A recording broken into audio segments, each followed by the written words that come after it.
ఏమైంది అసలు? మన కుంటే ఎక్కడిగాడు లేడు. కుంటే ఎక్కడిగాడు కుంటెక్కడగా ఈ మధ్య 1,00,000 రూపాయలు ఇచ్చాను రా. ఇక రానట్టేనా ఏంట్రా బాబు ఈ కర్మ?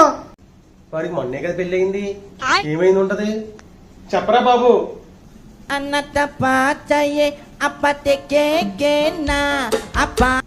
హలో చెప్పరా. చెప్పు. అలాగా ఏ హాస్పిటల్ తీసుకెళ్ళా అవదన్నారా? ఒరే మన కుంటే ఎక్కడిగా లేడు. మన కుంటే ఎక్కడిగా లేడు. ఏమైంది ఆడికి? ఆడకొక్క దొడ్లోకి వెళ్ళి 2 రోజులు అయిందంటరా. రే ఈ ఒక చేరిగితే సరిపోదు, 2 కూడా